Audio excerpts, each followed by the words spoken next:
जोबथा बादायलायनाय लोगोसे गिदिरफोरनि जिहेतु इन्टार इउनिट जोबथा बादायलायनाय सारनिसिम थेंक इउ बादायलायनायखौ नुनो मोनगोन आरो देग्लायनि 14थि दालाइसा बाहागो जोलुर बादायलायनायाव जोङो सिगांनिफ्राय नेमखान्थिफोरखौ एसे सोलाय सोल' खालामदों जोंनि गेलेगिरिफोरनि जौगानांगौनि थाखाय गेलेगिरिफोरनि खाबुनि थाखाय जोङो बे नेमखान्थिफोरखौ एसे सोलाय सोल' बानायदों जे मोनफ्रोमबो गेमाव मोनफ्रोमबो हान्जायाव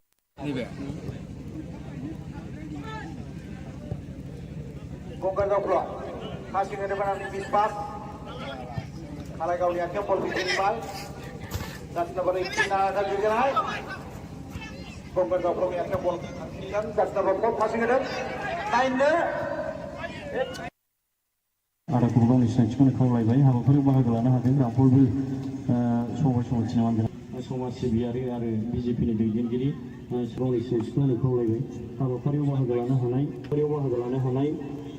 मानगोनां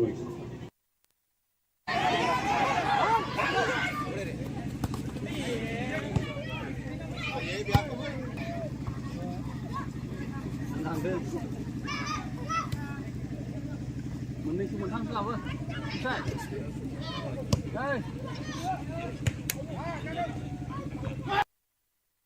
बे हाबाफारि लानो खावलायबाय साबायखर थाबाय मोगथां बसुमतारी सारखौ गावनि सिनायथियावनो बाहागो लानो हानाय क'क्राझार जिल्ला दैमा आफादनि मानगोनां आफादगिरि मेदाम राजश्री बैसागु खुंनो थाखाय 10,000 डनेट होनो लानो खावलायदों गावनि सिनायथिखौनो खावलायबाय हरकेश्वर दैमारि सारखौ गावनि सिनायथिखौनो खावलायबाय हाबाफारियावनो बाहागो लानो हादों जोंनि रामफलनि जोङो क'क्राझार जिल्लानि बेंनांगौ थानाय रामफलबिल दख'रा दुलाराय बर' फरायसा आफादा एबसुनि बा जोंनि दुलाराय बर' फरायसा आफादनि जे मोनसे मावथांखि बड'फा गोजोनथियारि सोलायनाय मावथांखिनि सिङाव जोंनि दख'रानि बेंनांगौ थानाय उन्दै लाइमोननि फरायसाफोर आरो जोंनि लाइमोनफोरखौ गेलेनाय बिथिं फारसे सांग्रांथि होनाय खाबु होनाय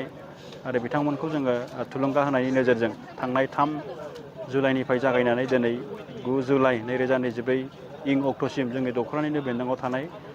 खुमगुरि गामिनि गेवलां गेलेग्रा फोथाराव 4थि 13 बोसोर बैसो सिंनि जोलुर बादायलायनाय आरो 14थि दालाइसा बाहागो जोलुर बादायलायनाय हाबाफारिखौ जोङो खुंबोनाय जादोंमोन दा बियो दिनै फैयै 9 जुलाइ 2024 इं अक्ट'खालि माने क्लजिं सेरेमनि आरो फाइनाल गेम माने टुर्नामेन्टनि जोबथा बादायलायनाय आरो फोजोबनाय हाबाफारि बिसिम सफैबाय बे हाबाफारियाव जों हांख्रायनाय बायदि क'क्राझार जिल्ला एबसुनि मानगोनां गाहाय नेहाथारि खाम्फा बसुमतारी बिथाङा बाहागो लाफैनानै गावनि बिबुंथिनि गेजेरजों दिनैनि हाबाफारिखौ बेखेवनानै होलाङो बेनि थाखाय आङो दख'रा एबसुनि जानानै बिथांनिसिम साबायखर जासिदों दा बे टुर्नामेन्टआव दख'रानि बेंनांगौ थानाय मोन 8 दालाइसा एबसुआ बादायगिरि हान्जा महरै बाहागो लादोंमोन आरो दिनैनि बे फाइनाल गेमाव 4थि 13 बोसोर बैसो सिंनि जोलुर बादायलायनायनि फाइनाल गेमाव सफैनो हादों एसे सिगाङाव बिनि बादायलायनायाबो जानानै थांबाय जे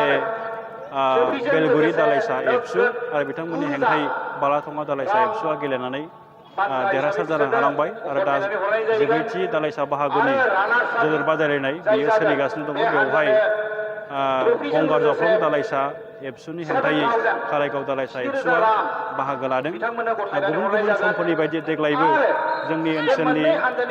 माहारियारि आफादफोरनि समाजारि आफादफोरनि दैदेनगिरि बिबानगिरि जोंनि समाजनि मेलेमजिबि रायजो राजाफोर गेलेनायखौ मोजां मोनग्रा रायजो राजाफ्रा ग्रोब ग्रोब बाहागो लानानै जोंनि हाबाफारिखौ मोजांथारै खुंफुंनायाव जोंखौ थुलुंगा हेफाजाब होबाय बेनि थाखाय आङो दखरा एबसुनि जानानै साबायखर जासिदों। दा जों दिनै जाथि हिसाबै बा जों माहारि हिसाबै जाथि दानायनि खामानि बा हाबाफारिफोराव मुखुब जानायनि नांथाबनायनि मोनसे थासारि मोनसे सम सफैदों। मानोना थांनाय 2020 मायथाइनि सिगां जोंनि ओनसोलाव बेबायदि परिबेस बा बेबायदि मोनसे आबहावाया गैयामोन। बर'फोरनि गेजेराव मोनथायखौ लानानै मोनसे मुखुब सोमावसारनाय जादोंमोन आरो बे सोमावसारनाय बुब्लियावनो जोङो मोनसे गोजोन गैयै थासारि, गोबां रोखोमनि घटनाफोर आरो माखासे एंगारहायै बाहागोफोरा सिथाबनानै दंमोन। नाथाय थांनाय 2020 मायथाइयाव बिटिआर गोरोबथा जाखांनायनि उनाव दिनै जोंनि सोमावसारनायानो जा गुबुन गुबुन हिंसानि जे जाथायफोर बायदि बायदिफोरा दिनै एसे बन्द' जानानै एसे माने थाबथानानै दंथ'यो। दा बेखिनि समाव ओंखायनो जोङो नैबे जोंनि इयुन जोलैफोरखौ सिगां फारसे लांनायनि, माहारिनि जोंनि फरायसाफोरखौ, सेंग्राफोरखौ, सिख्लाफोरखौ गोजौ फारसे लांनायनि थाखाय खामानि मावनांगौनि बियो मोनसे राइट टाइम, राइट माने मोनसे सम। बेखिनि समाव जोङो गेलेनाय बिथिङावनो जा, जोंनि हारिमु बिथिङावनो जा, जोंनि सोलोंथाइ बिथिङावनो जा, जायखिजाया बिथिङाव जोंनि लाइमोन सेंग्रा सिख्लाफोरखौ जोङो दैदेनलांनो थाखाय एबसु हिसाबै नाजादों। आरो बेवहाय जोंनि समाजनि बयबो जुदि हेफाजाब मदद खालामोबा जोङो बेनि मोजां रिजाल्टखौ फैगौ बे कन्टिनिउ जुदि लांबाय थानो हायोबा थाब जोङो मोननो हागोन। आरो गेलेनायनि बिथिङाव दिनै गोबां सानसुमैफोरा, जोंनि मेलेमजिबिफोरा बुंदों जे बर'फोरा बा बर' लाइमोन सेंग्रा सिख्लाफोरा गेलेनायनि थाखाय मोनसे फिट माने फिजिकेलि हक, मेन्टेलि हक बा बेबायदि मोनसे पटेनसियेल गोनां माने जोंनि बर' सेंग्रा सिख्लाफ्रा। बेखायनो जोङो दिनैबो नुगोन नेसनेल इन्टारनेसनेलाव गोबां माने बिथिङाव जोंनि बर' प्लेयारफोरा, गेलेगिरिफोरा दिनै गेलेनानै गाव गावनि केरियारखौ बानायनो हादों, गाव गावखौ सिनायथि होनो हादों, जाथिखौ दैदेननो हादों। दा ओंखायनो जोङो हागौमानि जोंनि माहारिनि जे गेलेगिरि बिथांमोनखौ गेलेनाय फारसे दैदेननो लांनो थाखाय दुलाराय बर' फरायसा आफादा बोसोरै बे टुर्नामेन्टखौ खुंनाय जायो। आरो जोङो दखरा एबसुनि जोंनि बोसोरारि जथुम्मा आरो बोसोरारि थान्दै जखन्थायावबो जोङो गेलेनो थाखाय मोनसे स्पेस होयो। आरो मालाबा सम सम जोङो खाबुफोर मोनोब्ला बेबादिनो गुबुन गुबुन माने बादायलायनाय हाबाफारिफोरखौबो जोङो गेलेनायनि बिथिङाव खुंनाय जायो। दा बेखिनि समाव जोंनि बे रामफलबिल हालामनि आरो गुबुन गुबुन बिथिंनिफ्राय जोंखौ रांखान्थियारि बिथिङै, मेलेमारि बिथिङै, देहायारि बिथिङै हेफाजाब मदद खालामनानै जोंनि जे टुर्नामेन्ट बेखौ मोजांथारै बा जोबजासिम खुंफुंनो थाखाय हेफाजाब मदद खालामनायनि थाखाय बयनिसिमबो आङो दखरा एबसुनि जानानै रोजा रोजा साबायखर जासिहरबाय।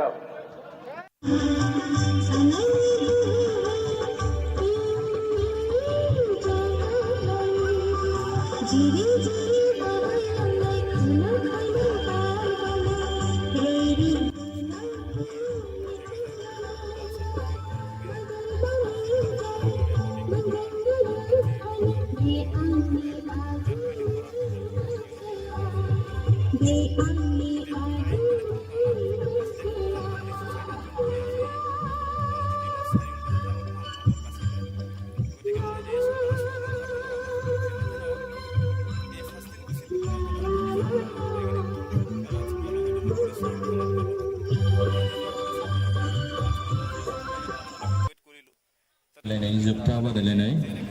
लोगोसे गिदिरफोरनि जिहेतु इन्टार इउनिट जोबथा बादायलायनाय सारनिसिम थेंक इउ। बादायलायनायखौ नुनो मोनगोन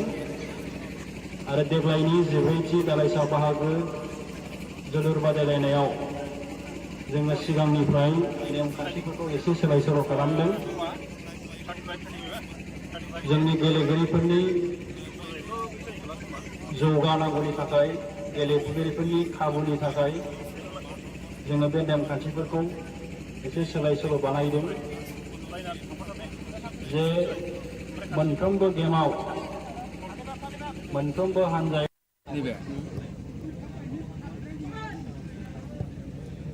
गंगार दावख्ला passing dari mana miss pass Kalai Gaulia Kempol bikin bal dan nomor 18 akan digerai Gonggar Daukro yang Kempol kan dan nomor passing ada lainnya आरो गोबां सिनायथिखौनो खावलायबाय हाबाफारियाव बाहागो लानो हादों रामफलबिल समाज सिनेमा समाज सिबियारि आरो बिजेपिनि दैदेनगिरि गावनि सिनायथिखौ होनो खावलायबाय। हाबाफारियाव बाहागो लानो हानाय मानगोनां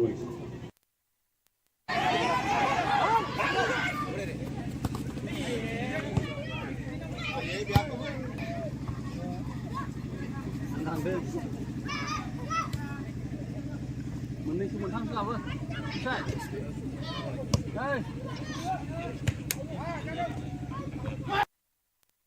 बे हाबाफारि लानो खावलायबाय। साबायखर थाबाय मोगथां बसुमतारी सारखौ गावनि सिनायथियावनो बाहागो लानो हानाय क'क्राझार जिल्ला हारिमु आफादनि मानगोनां आफादगिरि सोमदोन मेदाम राजश्री बैसागु खुंनो थाखाय 10,000 डनेट होनो लानो खावलायदों। गावनि सिनायथिखौ होनो खावलायबाय। मुकेश दैमारि सारखौ गावनि सिनायथिखौ होनो खावलायबाय। हाबाफारियावनो बाहागो लानो हादों जोंनि रामफलबिल जोङो क'क्राझार जिल्लानि बेन्दोङाव थानाय रामफलबिल दख'रा दुलाराय बर' फरायसा आफादा एबसुनि बा जोंनि दुलाराय बर' फरायसा आफादनि जे मोनसे मावथांखि बड'फा गोजोनथियारि सोलायनाय मावथांखिनि सिङाव जोंनि दख'रानि बेन्दोङाव थानाय उन्दै लाइमोन फरायसाफोर आरो जोंनि लाइमोनफोरखौ गेलेनाय बिथिं फारसे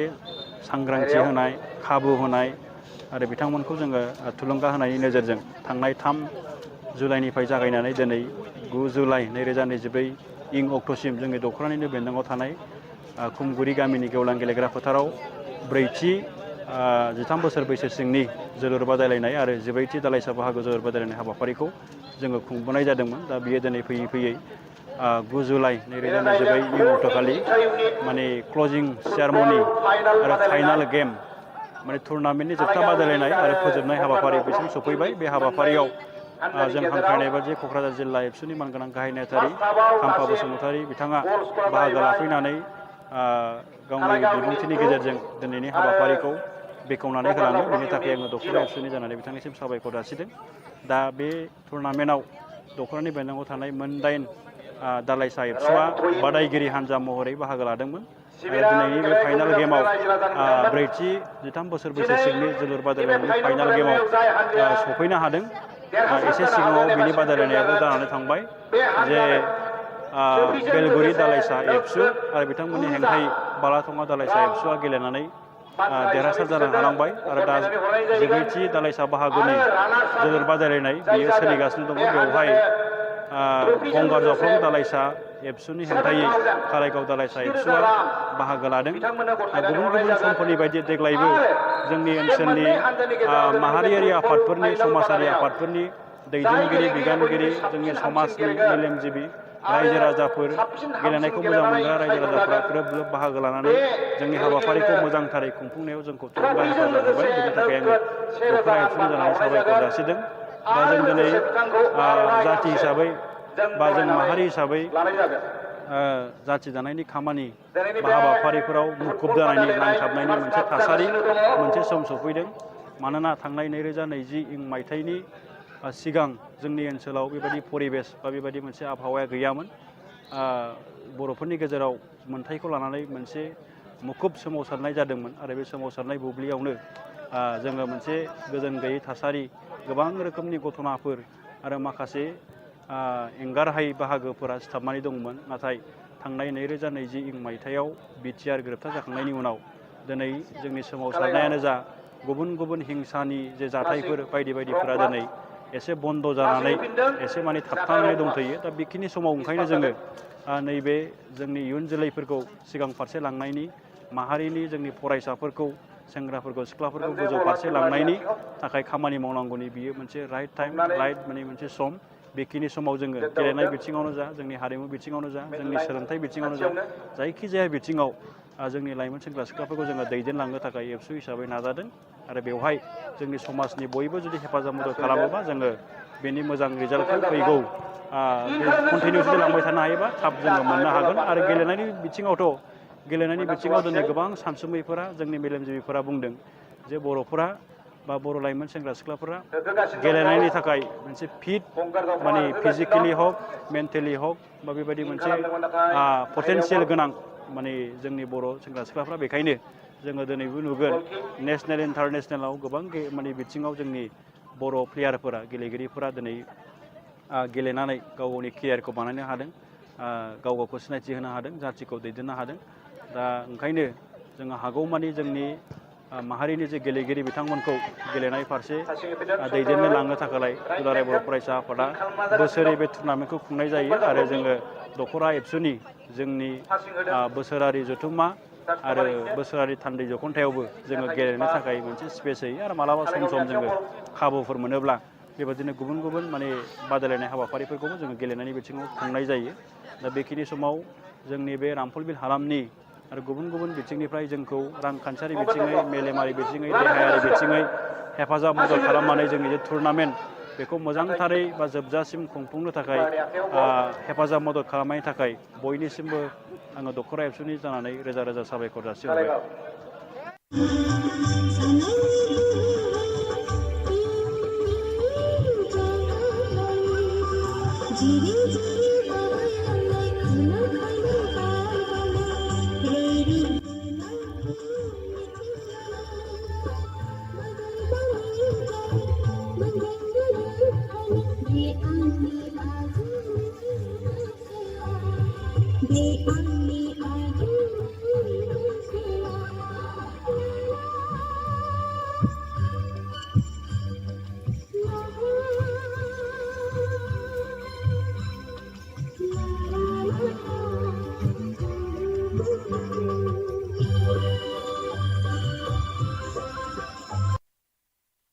जोबथा बादायलायनाय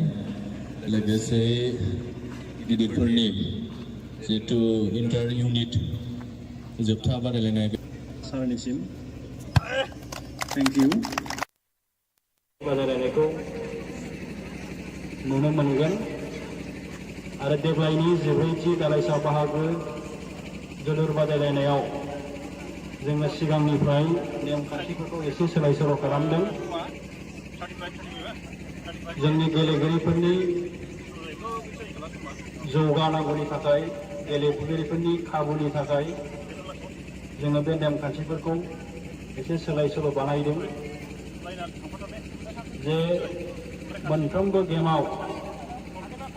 मोनफ्रोमबो हान्जाया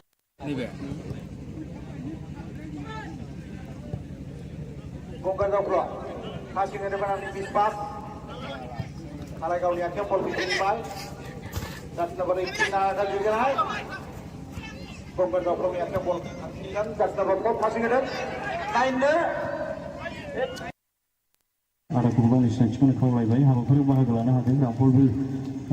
सबाय समाजनि मानगोनां समाज सिबियारि आरो बिजेपिनि दैदेनगिरि गावनि सिनायथिखौनो खावलायबाय। हाबाफारियाव बाहागो लानो हानाय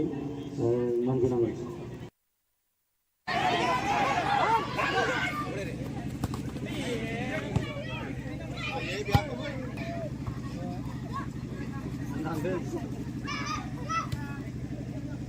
मोननैसो मोनथामसो लाबो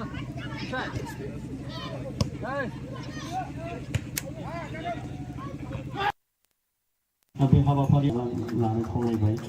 साबायखर थाबाय। मोगथां बसुमतारी सारखौबो गावनि सिनायथियावनो बाहागो लानो हानाय क'क्राझार जिल्ला हारिमु आफादनि मानगोनां आफादगिरि मेदाम राजश्री बैसागुखौ खुंनो थाखाय 10,000 डनेट होनो लानो खावलायदों। गावनि सिनायथिखौनो खावलायबाय। मुकेश दैमारि सारखौ गावनि सिनायथिखौनो खावलायबाय। हाबाफारियावनो बाहागो लानो हादों जोंनि रामफलबिल जोङो क'क्राझार जिल्लानि बेन्दोङाव थानाय रामफलबिल दख'रा दुलाराय बर' फरायसा आफादा एबसुनि बा जोंनि दुलाराय बर' फरायसा आफादनि जे मोनसे मावथांखि बड'फा गोजोनथियारि सोलायनाय मावथांखिनि सिङाव जोंनि दख'रानि बेन्दोङाव थानाय उन्दै उन्दै लाइमोन फरायसाफोर आरो जोंनि लाइमोनफोरखौ गेलेनाय बिथिं फारसे सांग्रांथि होनाय, खाबु होनाय आरो बिथांमोनखौ जोङो थुलुंगा होनायनि नोजोरजों थांनाय 3 जुलाइनिफ्राय जागायनानै दिनै 9 जुलाइ 2024 इं अक्ट'सिम जोंनि दख'रानिनो बेन्दोङाव थानाय खुमगुरि गामिनि गेवलां गेलेग्रा फोथाराव 4थि 13 बोसोर बैसो सिंनि जोलुर बादायलायनाय आरो 14थि दालाइसा बाहागो जोलुर बादायलायनाय हाबाफारिखौ जोङो खुंबोनाय जादोंमोन। दा बियो दिनै फैयै फैयै 9 जुलाइ 2024 इं अक्ट'खालि माने क्लजिं सेरेमनि आरो फाइनाल गेम माने टुर्नामेन्टनि जोबथा बादायलायनाय आरो फोजोबनाय हाबाफारि बिसिम सफैबाय। बे हाबाफारियाव जों हांख्रायनाय बायदि क'क्राझार जिल्ला एबसुनि मानगोनां गाहाय नेहाथारि खाम्फा बसुमतारी बिथाङा बाहागो लाफैनानै गावनि बिबुंथिनि गेजेरजों दिनैनि हाबाफारिखौ बेखेवनानै होलाङो। बेनि थाखाय आङो दख'रा एबसुनि जानानै बिथांनिसिम साबायखर जासिदों। दा बे टुर्नामेन्टआव दख'रानि बेरनांगौ थानाय मोन 8 दालाइसा एबसुआ बादायगिरि हान्जा महरै बाहागो लादोंमोन आरो दिनैनि बे फाइनाल गेमाव 43 बोसोर बैसो सिंनि जोलुर बादायलायनायनि फाइनाल गेमाव सफैनो हादों। एसे सिगाङाव बिनि बादायलायनायाबो जानानै थांबाय जे बेलगुरि दालाइसा एबसु आरो बिथांमोननि हेंथायै बालाथङा दालाइसा एबसुआ गेलेनानै देरहासार जानो हालांबाय आरो दा 14थि दालाइसा बाहागोनि जोलुर बादायलायनाय बियो सोलिगासिनो दङ। बेवहाय गंगार जावख्लं दालाइसा एबसुनि हेंथायै कारायगाव दालाइसा एबसुआ बाहागो लादों। गुबुन गुबुन समफोरनि बायदि देग्लायबो जोंनि ओनसोलनि माहारियारि आफादफोरनि समाजारि आफादफोरनि दैदेनगिरि बिबानगिरि जोंनि समाजनि मेलेमजिबि रायजो राजाफोर गेलेनायखौ मोजां मोनग्रा रायजो राजाफ्रा ग्रोब ग्रोब बाहागो लानानै जोंनि हाबाफारिखौ मोजांथारै खुंफुंनायाव जोंखौ थुलुंगा हेफाजाब होबाय। बेनि थाखाय आङो दख'रा एबसुनि जानानै साबायखर जासिदों। दा जों दिनै जाथि हिसाबै बा जों माहारि हिसाबै जाथि दानायनि खामानि बा हाबाफारिफोराव मुखुब जानायनि नांथाबनायनि मोनसे थासारि मोनसे सम सफैदों। मानोना थांनाय 2020 मायथाइनि सिगां जोंनि ओनसोलाव बेबायदि परिबेस बा बेबायदि मोनसे आबहावाया गैयामोन। बर'फोरनि गेजेराव मोनथायखौ लानानै मोनसे मुखुब सोमावसारनाय जादोंमोन आरो बे सोमावसारनाय बुब्लियावनो जोङो मोनसे गोजोन गैयै थासारि, गोबां रोखोमनि घटनाफोर आरो माखासे एंगारहायै बाहागोफोरा सिथाबनानै दंमोन। नाथाय थांनाय 2020 मायथाइयाव बिटिआर गोरोबथा जाखांनायनि उनाव दिनै जोंनि सोमावसारनायानो जा गुबुन गुबुन हिंसानि जे जाथायफोर बायदि बायदिफोरा दिनै एसे बन्द' जानानै एसे माने थाबथानानै दंथ'यो। दा बेखिनि समाव ओंखायनो जोङो नैबे जोंनि इयुन जोलैफोरखौ सिगां फारसे लांनायनि, माहारिनि जोंनि फरायसाफोरखौ, सेंग्राफोरखौ, सिख्लाफोरखौ गोजौ फारसे लांनायनि थाखाय खामानि मावनांगौनि बियो मोनसे राइट टाइम, राइट मोनसे सम। बेखिनि समाव जोङो गेलेनाय बिथिङावनो जा, जोंनि हारिमु बिथिङावनो जा, जोंनि सोलोंथाइ बिथिङावनो जा, जायखिजाया बिथिङाव जोंनि लाइमोन सेंग्रा सिख्लाफोरखौ जोङो दैदेनलांनो थाखाय एबसु हिसाबै नाजादों आरो बेवहाय जोंनि समाजनि बयबो जुदि हेफाजाब मदद खालामोबा जोङो बेनि मोजां रिजाल्टखौ फैगौ कन्टिनिउ जुदि लांबाय थानो हायोबा थाब जोङो मोननो हागोन। आरो गेलेनायनि बिथिङाव दिनै गोबां सानसुमैफोरा, जोंनि मेलेमजिबिफोरा बुंदों जे बर'फोरा बा बर' लाइमोन सेंग्रा सिख्लाफोरा गेलेनायनि थाखाय मोनसे फिट माने फिजिकेलि हक मेन्टेलि हक बा बेबायदि मोनसे पटेनसियेल गोनां माने जोंनि बर' सेंग्रा सिख्लाफ्रा। बेखायनो जोङो दिनैबो नुगोन नेसनेल इन्टारनेसनेलाव गोबां माने बिथिङाव जोंनि बर' प्लेयारफोरा, गेलेगिरिफोरा दिनै गेलेनानै गाव गावनि केरियारखौ बानायनो हादों, गाव गावखौ सिनायथि होनो हादों, जाथिखौ दैदेननो हादों। दा ओंखायनो जोङो हागौमानि जोंनि माहारिनि जे गेलेगिरि बिथांमोनखौ गेलेनाय फारसे दैदेननो लांनो थाखाय दुलाराय बर' फरायसा आफादा बोसोरै बे टुर्नामेन्टखौ खुंनाय जायो आरो जोङो दख'रा एबसुनि जोंनि बोसोरारि जथुम्मा आरो बोसोरारि थान्दै जखन्थायावबो जोङो गेलेनो थाखाय मोनसे स्पेस होयो आरो मालाबा सम सम जोङो खाबुफोर मोनोब्ला बेबादिनो गुबुन गुबुन माने बादायलायनाय हाबाफारिफोरखौबो जोङो गेलेनायनि बिथिङाव खुंनाय जायो। दा बेखिनि समाव जोंनि बे रामफलबिल हालामनि आरो गुबुन गुबुन बिथिंनिफ्राय जोंखौ रांखान्थियारि बिथिङै, मेलेमारि बिथिङै, देहायारि बिथिङै हेफाजाब मदद खालामनानै जोंनि जे टुर्नामेन्ट बेखौ मोजांथारै बा जोबजासिम खुंफुंनो थाखाय हेफाजाब मदद खालामनायनि थाखाय बयनिसिमबो आङो दख'रा एबसुनि जानानै रोजा रोजा साबायखर जासिहरबाय।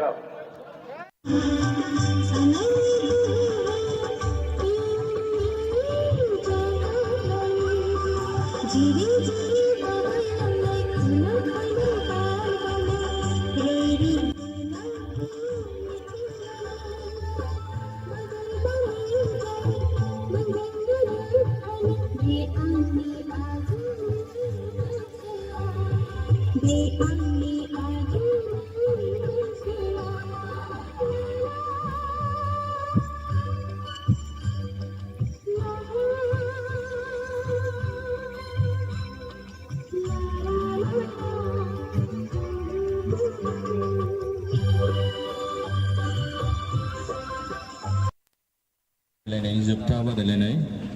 लोगोसे गिदिरफोरनि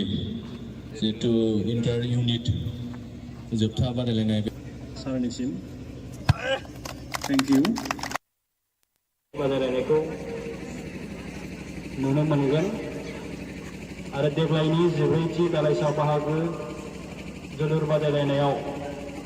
जोङो सिगांनिफ्राय नेमखान्थिफोरखौ एसे सोलाय सोल' खालामदों।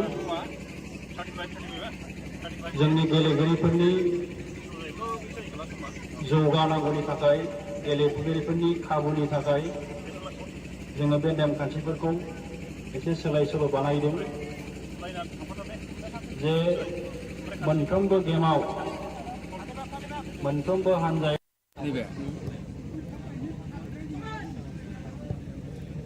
गंगार दावख्ला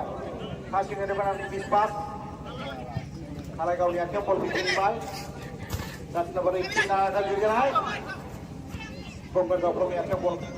that's number 4 passing it 9 आरो गुबुन सिनायथिखौनो खावलायबाय हाबाफारियाव बाहागो लानो हादों रामफलबिल समाज सिबियारि आरो बिजेपिनि दैदेनगिरि गावनि सिनायथिखौनो खावलायबाय हाबाफारियाव बाहागो लानो हानाय नांगोनां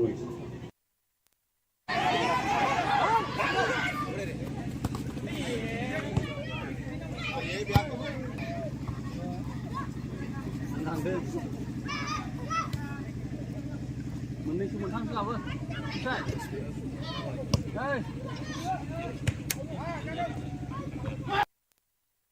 बे हाबाफारि लानो खावलायबाय साबायखर थाबाय मोगथां बसुमतारी सारखौ गावनि सिनायथियावनो बाहागो लानो हानाय क'क्राझार जिल्ला हारिमु आफादनि मानगोनां आफादगिरि मेदाम राजश्री बैसागु खुंनो थाखाय 10,000 डनेट हरनो लानो खावलायदों गावनि सिनायथिखौनो खावलायबाय हरकेश्वर दैमारि सारखौ गावनि सिनायथिखौनो खावलायबाय हाबाफारियावनो बाहागो लानो हादों जोंनि रामफलबिल जोङो क'क्राझार जिल्लानि बेन्दोङाव थानाय रामफलबिल दख'रा दुलाराय बर' फरायसा आफादा एबसुनि बा जोंनि दुलाराय बर' फरायसा आफादनि जे मोनसे मावथांखि बड'फा गोजोनथियारि सोलायनाय मावथांखिनि सिङाव जोंनि दख'रानि बेन्दोङाव थानाय उन्दै लाइमोन फरायसाफोर आरो जोंनि लाइमोनफोरखौ गेलेनाय बिथिं फारसे सांग्रांथि होनाय खाबु होनाय आरो बिथांमोनखौ जोङो थुलुंगा होनायनि नोजोरजों थांनाय 3 जुलाइनिफ्राय जागायनानै दिनै 9 जुलाइ 2024 इं अक्ट'सिम जोंनि दख'रानिनो बेन्दोङाव थानाय खुमगुरि गामिनि गेवलां गेलेग्रा फोथाराव 4थि 13 बोसोर बैसो सिंनि जोलुर बादायलायनाय आरो 14थि दालाइसा बाहागो जोलुर बादायलायनाय हाबाफारिखौ जोङो खुंबोनाय जादोंमोन। दा बियो दिनै फैयै 9 जुलाइ 2024 इं अक्ट'खालि माने क्लजिं सेरेमनि आरो फाइनाल गेम माने टुर्नामेन्टनि जोबथा बादायलायनाय आरो फोजोबनाय हाबाफारि बिसिम सफैबाय। बे हाबाफारियाव जों हांख्रायनाय बायदि क'क्राझार जिल्ला एबसुनि मानगोनां गाहाय नेहाथारि खाम्फा बसुमतारी बिथाङा बाहागो लाफैनानै गावनि बिबुंथिनि गेजेरजों दिनैनि हाबाफारिखौ बेखेवनानै होलाङो। बेनि थाखाय आङो दख'रा एबसुनि जानानै बिथांनिसिम साबायखर जासिदों। दा बे टुर्नामेन्टआव दख'रानि बेन्दोङाव थानाय 8 दालाइसा एबसुआ बादायगिरि हान्जा महरै बाहागो लादोंमोन आरो दिनैनि बे फाइनाल गेमाव 4थि 13 बोसोर बैसो सिंनि जोलुर बादायलायनायनि फाइनाल गेमाव सफैनो हादों। एसे सिगाङाव बिनि बादायलायनायाबो जानानै थांबाय जे बेलगुरि दालाइसा एबसु आरो बिथांमोननि हेंथायै बालाथङा दालाइसा एबसुआ गेलेनानै देरहासार जानो हालांबाय आरो दा 14थि दालाइसा बाहागोनि जोलुर बादायलायनाय बियो सोलिगासिनो दङ। बेवहाय गंगार जावख्लं दालाइसा एबसुनि हेंथायै कालाइगाव दालाइसा एबसुआ बाहागो लादों। गुबुन समफोरनि बायदि देग्लायबो जोंनि ओनसोलनि माहारियारि आफादफोरनि समाजारि आफादफोरनि दैदेनगिरि बिबानगिरि जोंनि समाजनि मेलेमजिबि रायजो राजाफोर गेलेनायखौ मोजां मोनग्रा रायजो राजाफोरा ग्रोब बाहागो लानानै जोंनि हाबाफारिखौ मोजांथारै खुंफुंनायाव जोंखौ थुलुंगा हेफाजाब होबाय। बेनि थाखाय आङो दख'रा एबसुनि जानानै साबायखर जासिदों। दा जों दिनै जाथि हिसाबै बा जों माहारि हिसाबै जाथि दानायनि खामानि बा हाबाफारिफोराव मुखुब जानायनि नांथाबनायनि मोनसे थासारि मोनसे सम सफैदों। मानोना थांनाय 2020 इं मायथाइनि सिगां जोंनि ओनसोलाव बेबायदि परिबेस बा बेबायदि मोनसे आबहावाया गैयामोन। बर'फोरनि गेजेराव मोनथायखौ लानानै मोनसे मुखुब सोमावसारनाय जादोंमोन आरो बे सोमावसारनाय बुब्लियावनो जोङो मोनसे गोजोन गैयै थासारि गोबां रोखोमनि घटनाफोर आरो माखासे एंगारहायै बाहागोफोरा सिथाबनानै दंमोन। नाथाय थांनाय 2020 इं मायथाइयाव बिटिआर गोरोबथा जाखांनायनि उनाव दिनै जोंनि सोमावसारनायानो जा गुबुन हिंसानि जे जाथायफोर बायदिफोरा दिनै एसे बन्द जानानै एसे माने थाबथानानै दंथ'यो। दा बेखिनि समाव ओंखायनो जोङो नैबे जोंनि इयुन जोलैफोरखौ सिगां फारसे लांनायनि माहारिनि जोंनि फरायसाफोरखौ सेंग्राफोरखौ सिख्लाफोरखौ गोजौ फारसे लांनायनि थाखाय खामानि मावनांगौनि बियो मोनसे राइट टाइम राइट माने मोनसे सम बेखिनि समाव जोङो गेलेनाय बिथिङावनो जा जोंनि हारिमु बिथिङावनो जा जोंनि सोलोंथाइ बिथिङावनो जा जायखिजाया बिथिङाव जोंनि लाइमोन सेंग्रा सिख्लाफोरखौ जोङो दैदेनलांनो थाखाय एबसु हिसाबै नाजादों आरो बेवहाय जोंनि समाजनि बयबो जुदि हेफाजाब मदद खालामोबा जोङो बेनि मोजां रिजाल्टखौ फैगौ कन्टिनिउ जुदि लांबाय थानो हायोबा थाब जोङो मोननो हागोन आरो गेलेनायनि बिथिङाव दिनै गोबां सानसुमैफोरा जोंनि मेलेमजिबिफोरा बुंदों जे बर'फोरा बा बर' लाइमोन सेंग्रा सिख्लाफोरा गेलेनायनि थाखाय मोनसे फिट माने फिजिकेलि हक मेन्टेलि हक बा बेबायदि मोनसे पटेनसियेल गोनां माने जोंनि बर' सेंग्रा सिख्लाफ्रा बेखायनो जोङो दिनैबो नुगोन नेसनेल इन्टारनेसनेलाव गोबां माने बिथिङाव जोंनि बर' प्लेयारफोरा गेलेगिरिफोरा दिनै गेलेनानै गाव गावनि केरियारखौ बानायनो हादों गाव गावखौ सिनायथि होनो हादों जाथिखौ दैदेननो हादों दा ओंखायनो जोङो हागौमानि जोंनि माहारिनि जे गेलेगिरि बिथांमोनखौ गेलेनाय फारसे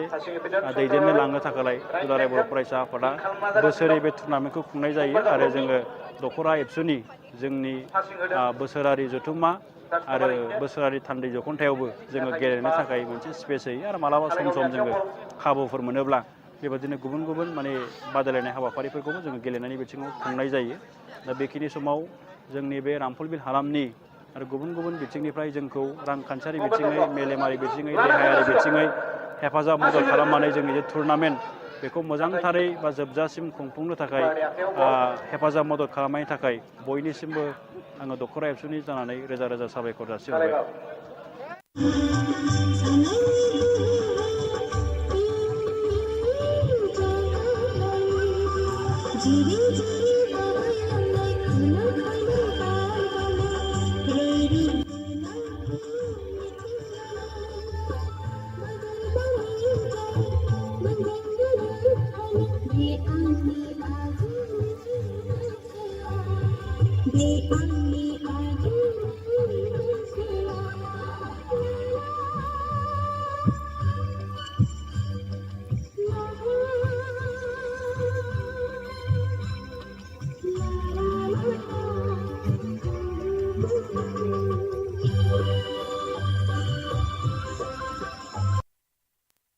जोबथा बादायलायनाय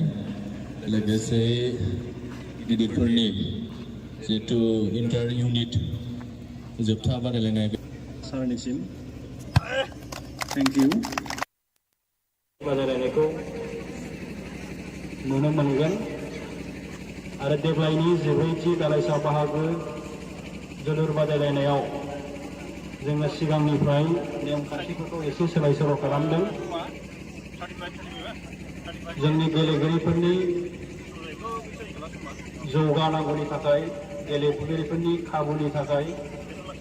जोङो बे नेमखान्थिफोरखौ एसे सोलाय सोल' बानायदों जे मोनफ्रोमबो गेमाव मोनफ्रोमबो हान्जाया गंगार दावख्ल passing in the penalty miss pass Kalaigau niatnya ball pitching ball gas number 18 akan digerai Gonggar Dauklo niatnya ball pitching gas number 4 passing in आरो गावनि सिनायथिखौनो खावलायबाय हाबाफारियाव बाहागो लानो हादों रामफलबिल समाज सिबियारि आरो बिजेपिनि दैदेनगिरि गावनि सिनायथिखौनो खावलायबाय हाबाफारियाव बाहागो लानो हानाय मानगोनां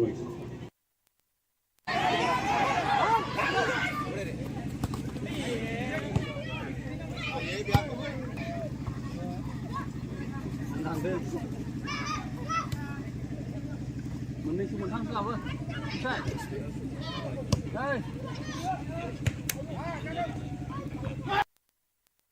बे हाबाफारि लानो खावलायबाय साबायखर थाबाय मोगथां बसुमतारी सारखौबो गावनि सिनायथिफारियावनो बाहागो लानो हानाय क'क्राझार जिल्ला हारिमु आफादनि मानगोनां आफादगिरि मेदाम राजश्री बैसागु खुंनो थाखाय 10,000 डनेट होनो लानो खावलायदों गावनि सिनायथिखौनो खावलायबाय हरतेश्वर दैमारि सारखौ गावनि सिनायथिखौनो खावलायबाय हाबाफारियावनो बाहागो लानो हादों जोंनि रामफलबिल जोङो क'क्राझार जिल्लानि बेन्दोङाव थानाय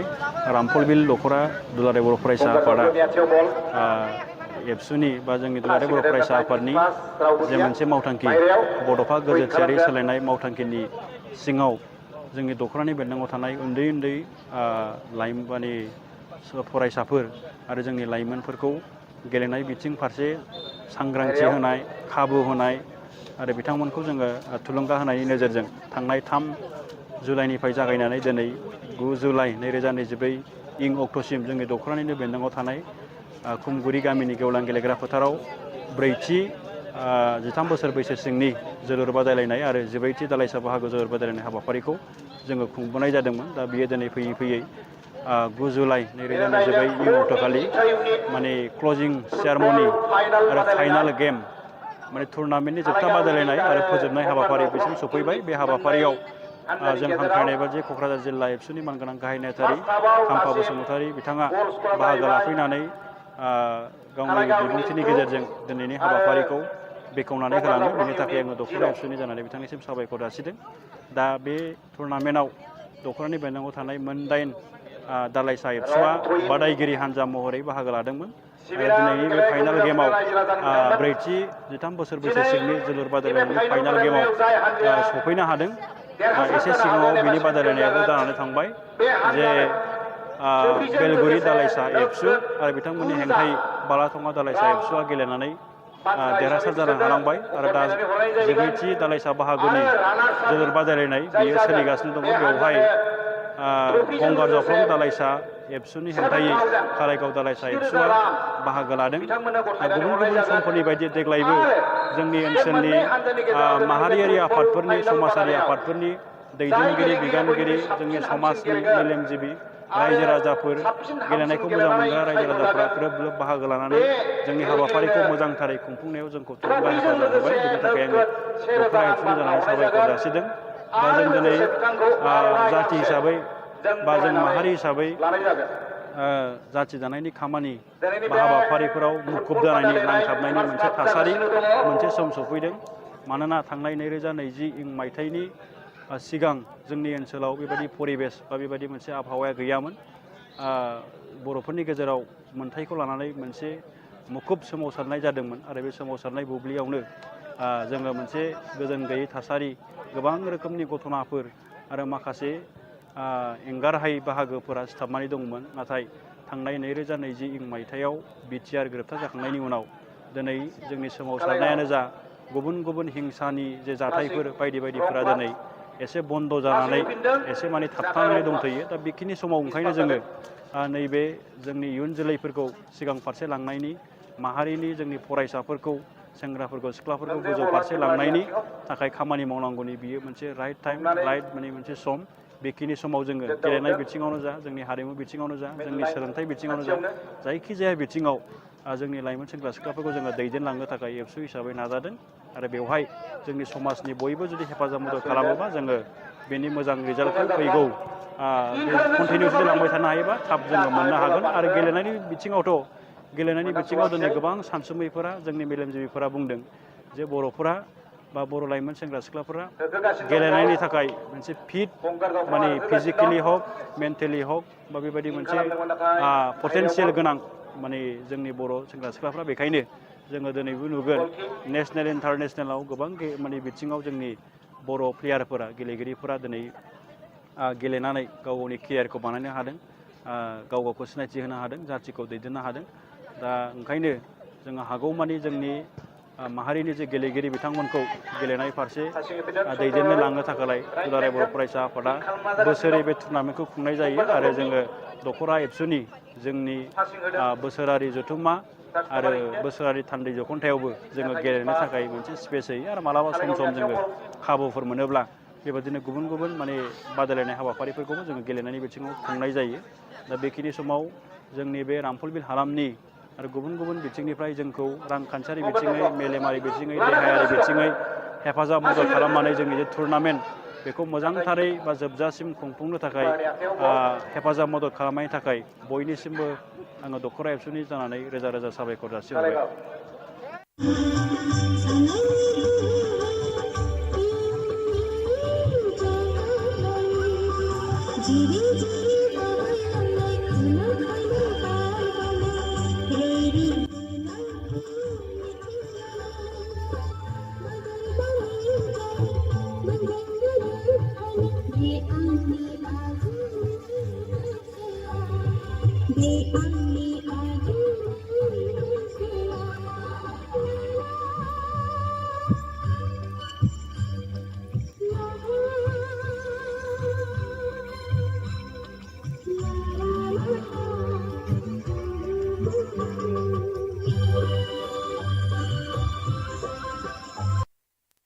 बादायलायनाय जोबथा बादायलायनाय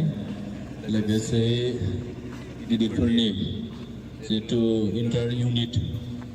जोबथा बादायलायनाय सारनिसिम थेंक इउ बादायलायनायखौ नुनो मोनगोन आरो देग्लायनि 14थि दालाइसा बाहागो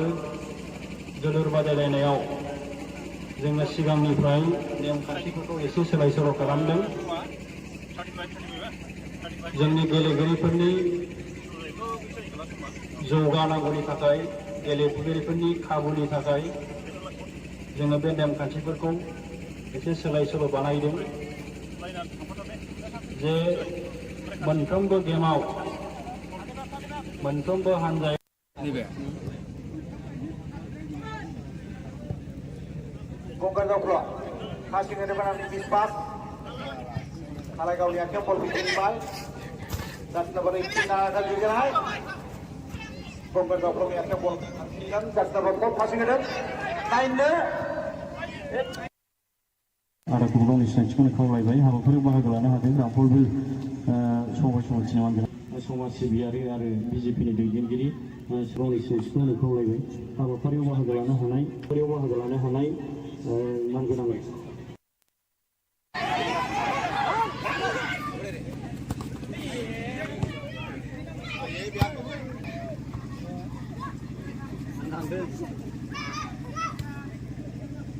मोननैसो मोनथामसो लाबो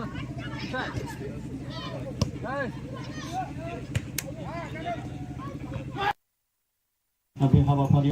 लानो खावलायबाय साबायखर थाबाय मोगथां बसुमतारी सारखौ गावनि सिनायथियावनो बाहागो लानो हानाय क'क्राझार जिल्ला हारिमु आफादनि मानगोनां आफादगिरि सोमदोन मेदाम राजश्री बंसोखौ खुंनो थाखाय 10,000 डनेट होनो लानो खावलायदों गावनि सिनायथिखौनो खावलायबाय रुपेश दैमारि सारखौ गावनि सिनायथिखौनो खावलायबाय हाबाफारियावनो बाहागो लानो हादों जोंनि रामफलबिल जोङो क'क्राझार जिल्लानि बेन्दोङाव थानाय रामफलबिल दख'रा दुलाराय बर' फरायसा आफादा एबसुनि बा जोंनि दुलाराय बर' फरायसा आफादनि जे मोनसे मावथांखि बड'फा गोजोनथियारि सोलायनाय मावथांखिनि सिङाव जोंनि दख'रानि बेन्दोङाव थानाय उन्दै लाइमोन फरायसाफोर आरो जोंनि लाइमोनफोरखौ गेलेनाय बिथिं फारसे सांग्रांथि होनाय खाबु होनाय आरो बिथांमोनखौ जोङो थुलुंगा होनायनि नोजोरजों थांनाय 3 जुलाइनिफ्राय जागायनानै दिनै 9 जुलाइ 2024 इं अक्ट'सिम जोंनि दख'रानिनो बेन्दोङाव थानाय खुमगुरि गामिनि गेवलां गेलेग्रा फोथाराव 4थि 13 बोसोर बैसो सिंनि जोलुर बादायलायनाय आरो 14थि दालाइसा बाहागो जोलुर बादायलायनाय हाबाफारिखौ जोङो खुंबोनाय जादोंमोन दा बियो दिनै फैयै 9 जुलाइ 2024 इं अक्ट'खालि माने क्लजिं सेरेमनि आरो फाइनाल गेम माने टुर्नामेन्टनि जोबथा बादायलायनाय आरो फोजोबनाय हाबाफारि बिसिम सफैबाय बे हाबाफारियाव जों हांख्रायनाय बायदि क'क्राझार जिल्ला एबसुनि मानगोनां गाहाय नेहाथारि खाम्फा बसुमतारी बिथाङा बाहागो लाफैनानै गावनि बिबुंथिनि गेजेरजों दिनैनि हाबाफारिखौ बेखेवनानै होलाङो बेनि थाखाय आङो दख'रा एबसुनि जानानै बिथांनिसिम साबायखर जासिदों दा बे टुर्नामेन्टआव दख'रानि बेन्दोङाव थानाय 8 दालाइसा एबसुआ बादायगिरि हान्जा महरै बाहागो लादोंमोन आरो दिनैनि बे फाइनाल गेमाव 4थि 13 बोसोर बैसो सिंनि जोलुर बादायलायनायनि फाइनाल गेमाव सफैनो हादों एसे सिगाङाव बिनि बादायलायनायाबो जानानै थांबाय जे बेलगुरि दालाइसा एबसु आरो बिथांमोननि हेंथायै बालाथङा दालाइसा एबसुआ गेलेनानै देरहासार जानो हानांबाय आरो दा 14थि दालाइसा बाहागोनि जोलुर बादायलायनाय बियो सोलिगासिनो दङ बेवहाय गंगार दावख्लं दालाइसा एबसुनि हेंथायै कालाइगाव दालाइसा एबसुआ बाहागो लादों गुबुन समफोरनि बायदि देग्लायबो जोंनि ओनसोलनि माहारियारि आफादफोरनि समाजारि आफादफोरनि दैदेनगिरि बिबानगिरि जोंनि समाजनि मेलेमजिबि रायजो राजाफोर गेलेनायखौ मोजां मोनग्रा रायजो राजाफोरा ग्रोब बाहागो लानानै जोंनि हाबाफारिखौ मोजांथारै खुंफुंनायाव जोंखौ थुलुंगा हेफाजाब होबाय बेनि थाखाय आङो दख'रा एबसुनि जानानै साबायखर जासिदों दा जों दिनै जाथि हिसाबै बा जों माहारि हिसाबै जाथि दानायनि खामानि बा हाबाफारिफोराव मुखुब जानायनि नांथाबनायनि मोनसे थासारि मोनसे सम सफैदों। मानोना थांनाय 2020 मायथाइनि सिगां जोंनि ओनसोलाव बेबायदि परिबेस बा बेबायदि मोनसे आबहावाया गैयामोन। बर'फोरनि गेजेराव मोनथायखौ लानानै मोनसे मुखुब सोमावसारनाय जादोंमोन आरो बे सोमावसारनाय बुब्लियावनो जोङो मोनसे गोजोन गैयै थासारि, गोबां रोखोमनि घटनाफोर आरो माखासे एंगारहायै बाहागोफोरा सिथाबनानै दंमोन। नाथाय थांनाय 2020 मायथाइयाव बिटिआर गोरोबथा जाखांनायनि उनाव दिनै जोंनि सोमावसारनायानो जा गुबुन गुबुन हिंसानि जे जाथायफोर बायदि बायदिफोरा दिनै एसे बन्द जानानै एसे माने थाबथानानै दंथ'यो। दा बेखिनि समाव ओंखायनो जोङो नैबे जोंनि इयुन जोलैफोरखौ सिगां फारसे लांनायनि, माहारिनि जोंनि फरायसाफोरखौ, सेंग्राफोरखौ, सिख्लाफोरखौ गोजौ फारसे लांनायनि थाखाय खामानि मावनांगौनि बियो मोनसे राइट टाइम, राइट माने मोनसे सम। बेखिनि समाव जोङो गेलेनाय बिथिङावनो जा, जोंनि हारिमु बिथिङावनो जा, जोंनि सोलोंथाइ बिथिङावनो जा, जायखिजाया बिथिङाव जोंनि लाइमोन सेंग्रा सिख्लाफोरखौ जोङो दैदेनलांनो थाखाय एबसु हिसाबै नाजादों। आरो बेवहाय जोंनि समाजनि बयबो जुदि हेफाजाब मदद खालामोबा जोङो बेनि मोजां रिजाल्टखौ फैगौ बे कन्टिनिउ जुदि लांबाय थानो हायोबा थाब जोङो मोननो हागोन। आरो गेलेनायनि बिथिङाव दिनै गोबां सानसुमैफोरा, जोंनि मेलेमजिबिफोरा बुंदों जे बर'फोरा बा बर' लाइमोन सेंग्रा सिख्लाफोरा गेलेनायनि थाखाय मोनसे फिट, माने फिजिकेलि हक, मेन्टेलि हक बा बेबायदि मोनसे पटेनसियेल गोनां माने जोंनि बर' सेंग्रा सिख्लाफ्रा। बेखायनो जोङो दिनैबो नुगोन नेसनेल इन्टारनेसनेलाव गोबां माने बिथिङाव जोंनि बर' प्लेयारफोरा, गेलेगिरिफोरा दिनै गेलेनानै गाव गावनि केरियारखौ बानायनो हादों, गाव गावखौ सिनायथि होनो हादों, जाथिखौ दैदेननो हादों। दा ओंखायनो जोङो हागौमानि जोंनि माहारिनि जे गेलेगिरि बिथांमोनखौ गेलेनाय फारसे दैदेननो लांनो थाखाय दुलाराय बर' फरायसा आफादा बोसोरै बे टुर्नामेन्टखौ खुंनाय जायो। आरो जोङो दख'रा एबसुनि जोंनि बोसोरारि जथुम्मा आरो बोसोरारि थान्दै जखन्थायावबो जोङो गेलेनो थाखाय मोनसे स्पेस होयो। आरो मालाबा सम जोङो खाबुफोर मोनोब्ला बेबायदिनो गुबुन गुबुन माने बादायलायनाय हाबाफारिफोरखौबो जोङो गेलेनायनि बिथिङाव खुंनाय जायो। दा बेखिनि समाव जोंनि बे रामफलबिल हालामनि आरो गुबुन गुबुन बिथिंनिफ्राय जोंखौ रांखान्थियारि बिथिङै, मेलेमारि बिथिङै, देहायारि बिथिङै हेफाजाब मदद खालामनानै जोंनि जे टुर्नामेन्ट बेखौ मोजांथारै बा जोबजासिम खुंफुंनो थाखाय हेफाजाब मदद खालामनायनि थाखाय बयनिसिमबो आङो दख'रा एबसुनि जानानै रोजा रोजा साबायखर जासिहरबाय।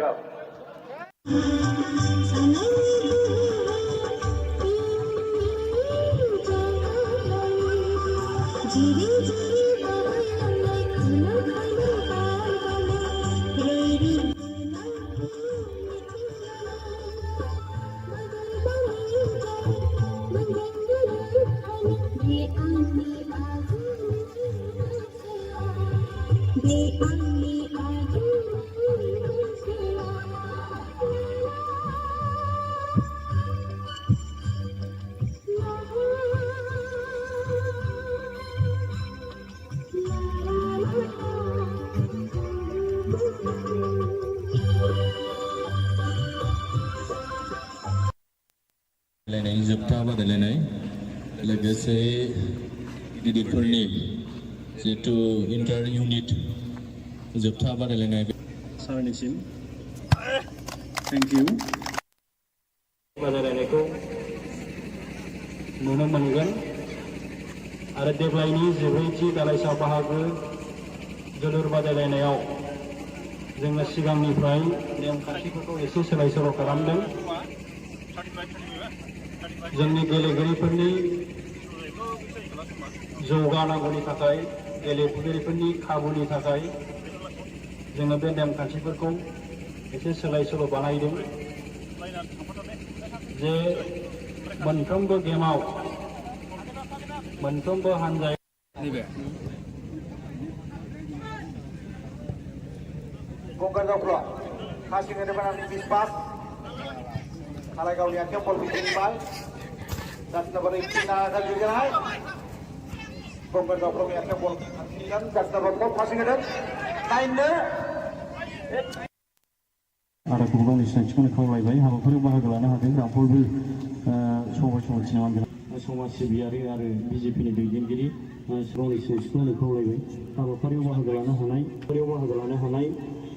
मानगोनां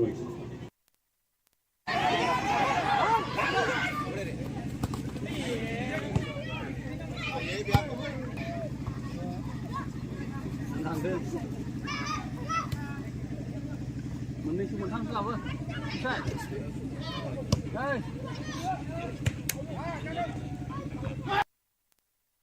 हाबाफारि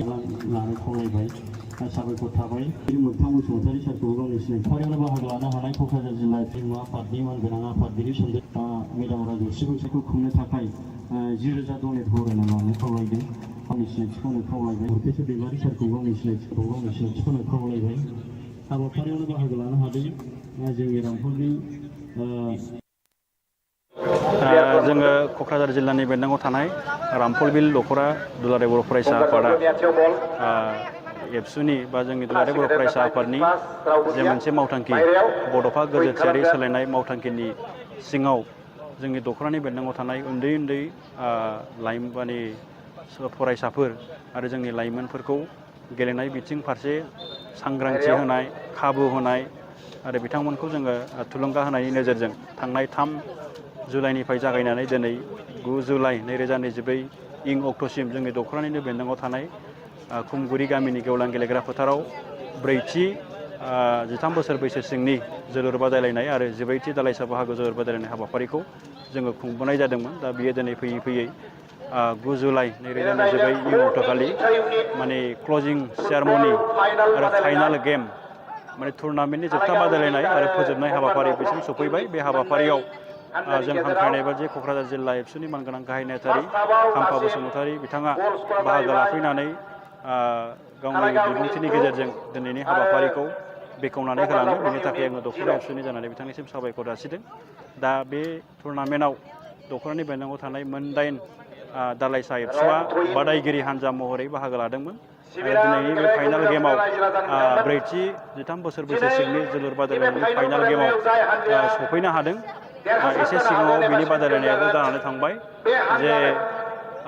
बेलगुरि दालाइसा एबसु आरो बिथांमोननि हेंथायै बालाथङा दालाइसा एबसुआ गेलेनानै देरहासार जानो हालांबाय आरो दा 14थि दालाइसा बाहागोनि जोलुर बादायलायनाय बियो सोलिगासिनो दङ। बेवहाय गंगार जफ्लं दालाइसा एबसुनि हेंथायै खालायगाव दालाइसा एबसुआ बाहागो लादों। गुबुन गुबुन समफोरनि बायदि देग्लायबो जोंनि ओनसोलनि माहारियारि आफादफोरनि समाजारि आफादफोरनि दैदेनगिरि बिबानगिरि जोंनि समाजनि मेलेमजिबि रायजो राजाफोर गेलेनायखौ मोजां मोनग्रा रायजो राजाफोरा ग्रोब ग्रोब बाहागो लानानै जोंनि हाबाफारिखौ मोजांथारै खुंफुंनायाव जोंखौ थुलुंगा हेफाजाब होबाय। बेनि थाखाय आङो दख'रा एबसुनि जानानै साबायखर जासिदों। दा जों दिनै जाथि हिसाबै बा जों माहारि हिसाबै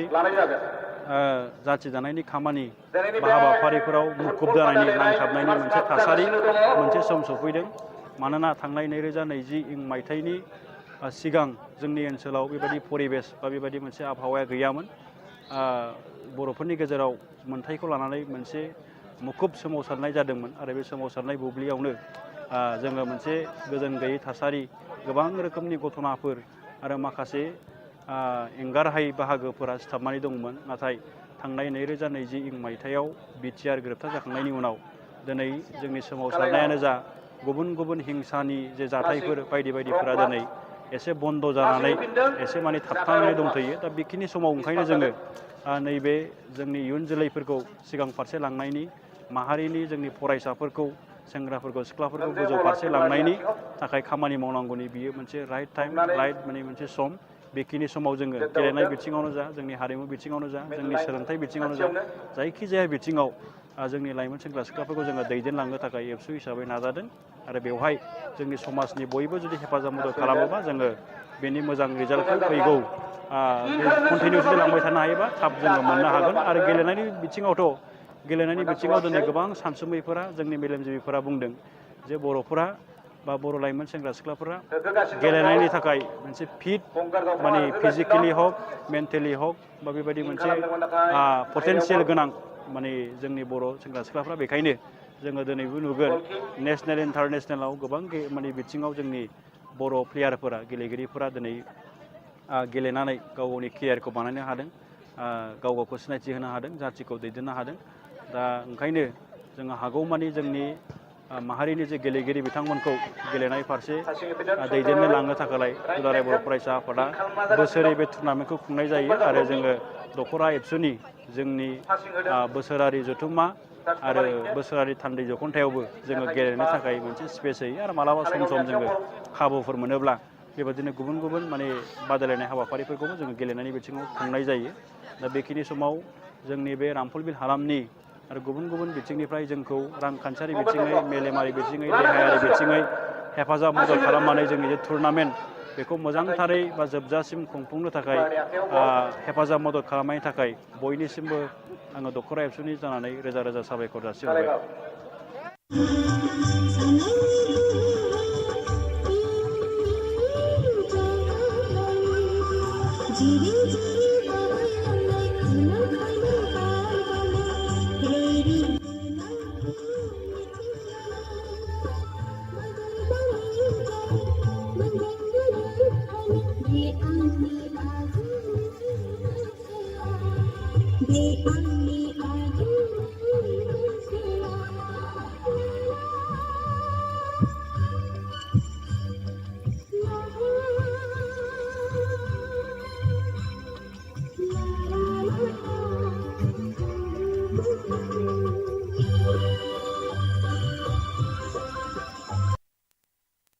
जोबथा बादायलायनाय लोगोसे गिदिरफोरनि जिहेतु इन्टार इउनिट जोबथा बादायलायनाय सारनिसिम थेंक इउ। बादायलायनायखौ नुनो मोनगोन आरो देग्लायनि 14थि दालाइसा बाहागो जोलुर बादायलायनायाव जोङो सिगांनिफ्राय नेमखान्थिफोरखौ एसे सोलाय सोल' खालामदों। जोंनि गेलेगिरिफोरनि जौगानांगौनि थाखाय, गेलेगिरिफोरनि खाबुनि थाखाय जोङो बे नेमखान्थिफोरखौ एसे सोलाय सोल' बानायदों जे मोनफ्रोमबो गेमाव मोनफ्रोमबो हान्जाया गंगार दावख्ला passing in the penalty miss pass. Kalaigawi akhirnya ball between ball. Dan nomor 18 akan digerai. Gonggar Daukro akhirnya ball kan dan nomor passing in lainnya. आरो गावनि सिनायथिखौनो खावलायबाय। हाबाफारियाव बाहागो लानो हादों रामफलबिल समाज सिबियारि आरो बिजेपिनि दैदेनगिरि गावनि सिनायथिखौनो खावलायबाय। हाबाफारियाव बाहागो लानो हानाय मानगोनां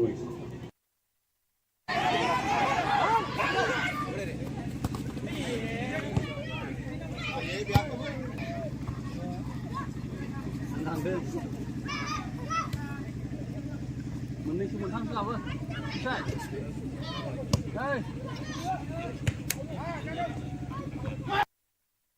बे हाबाफारि लानो खावलायबाय। साबायखर थाबाय। मोगथां बसुमतारी सारखौ गावनि सिनायथियावनो बाहागो लानो हानाय क'क्राझार जिल्ला हारिमु आफादनि मानगोनां आफादगिरि मेदाम राजश्री बैसागु खुंनो थाखाय 10,000 डनेट बरायना लानो खावलायदों। गावनि सिनायथिखौनो खावलायबाय। हरकेश्वर दैमारि सारखौ गावनि सिनायथिखौनो खावलायबाय। हाबाफारियावनो बाहागो लानो हादों जोंनि रामफलबिल जोङो क'क्राझार जिल्लानि बेन्दोङाव थानाय रामफलबिल दख'रा दुलाराय बर' फरायसा आफादा एबसुनि बा जोंनि दुलाराय बर' फरायसा आफादनि जे मोनसे मावथांखि बड'फा गोजोनथियारि सोलायनाय मावथांखिनि सिङाव जोंनि दख'रानि बेन्दोङाव थानाय उन्दै उन्दै लाइमोन फरायसाफोर आरो जोंनि लाइमोनफोरखौ गेलेनाय बिथिं फारसे सांग्रांथि होनाय, खाबु होनाय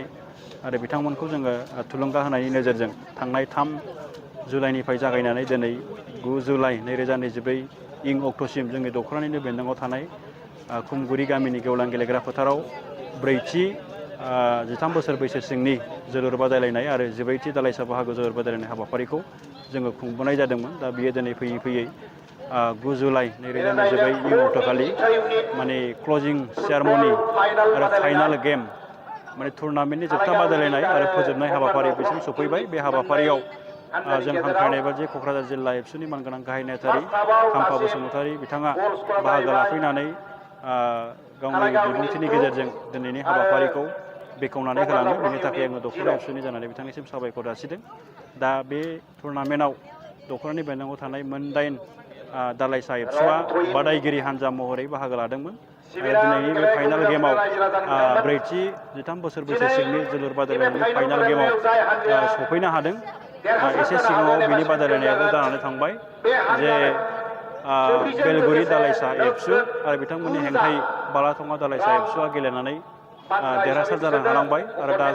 जिब्रैथि दालाइसा बाहागोनि जोलुर बादायलायनाय बियो सोलिगासिनो दङ। बेवहाय गंगार जावख्लं दालाइसा एबसुनि हेंथायै कारायगाव दालाइसा एबसुआ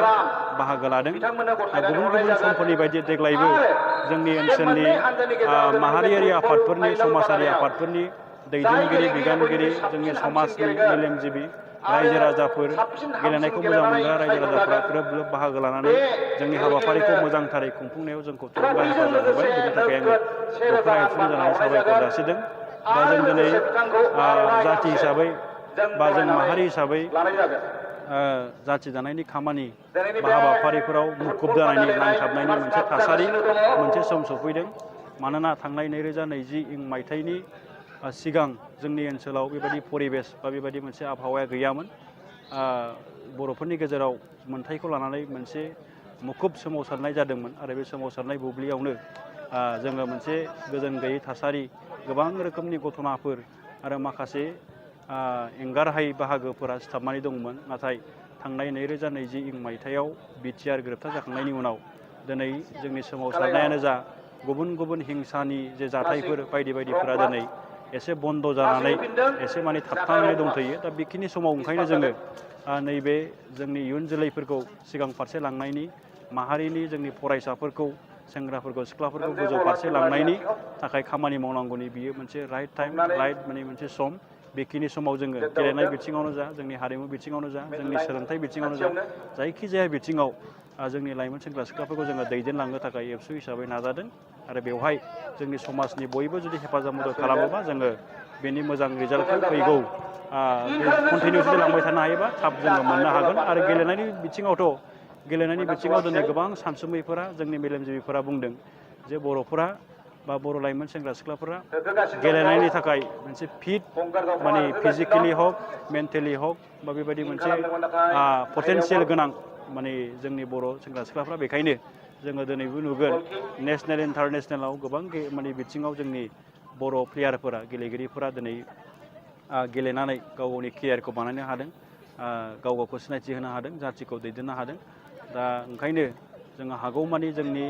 माहारिनि जे गेलेगिरि बिथांमोनखौ गेलेनाय फारसे दैदेननो लांनो थाखाय दुलाराय बर' फरायसा आफादा बोसोरै बे टुर्नामेन्टखौ खुंनाय जायो आरो जोङो दखरा एबसुनि जोंनि बोसोरारि जथुम्मा आरो बोसोरारि थान्दै जखन्थायावबो जोङो गेलेनो थाखाय मोनसे स्पेस होयो आरो मालाबा सम सम जोङो खाबुफोर मोनोब्ला बेबादिनो गुबुन गुबुन माने बादायलायनाय हाबाफारिफोरखौबो जोङो गेलेनायनि बिथिङाव खुंनाय जायो। दा बेखिनि समाव जोंनि बे रामफलबिल हालामनि आरो गुबुन गुबुन बिथिंनिफ्राय जोंखौ रांखान्थियारि बिथिङै मेलेमारि बिथिङै देहायारि बिथिङै हेफाजाब मदद खालामनानै जोंनि जे टुर्नामेन्ट बेखौ मोजांथारै बा जोबजासिम खुंफुंनो थाखाय हेफाजाब मदद खालामनायनि थाखाय बयनिसिमबो आङो दखरा एबसुनि जानानै रोजा रोजा साबायखर जासिहरबाय।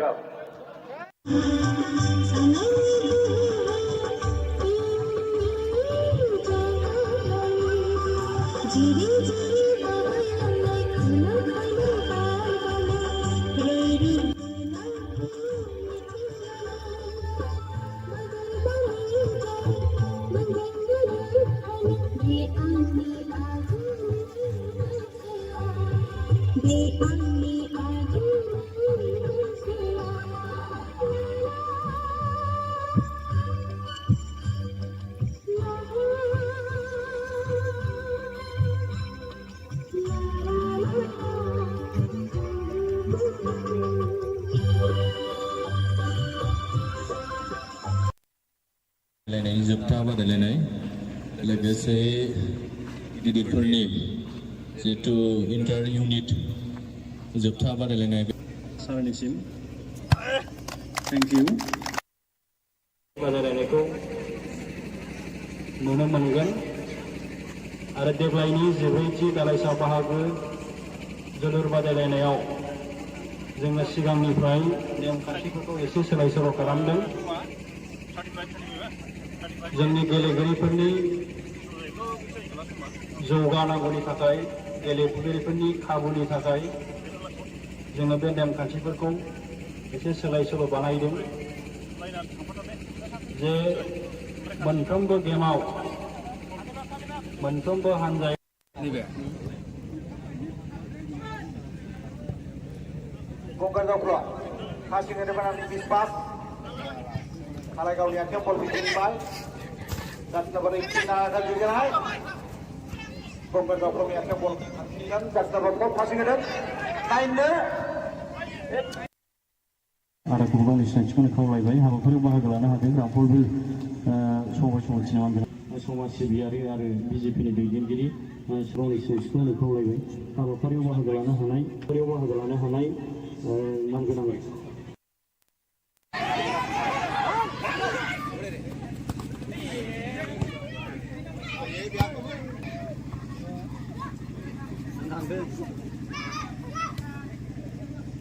मोननैसो मोनथामसो लाबो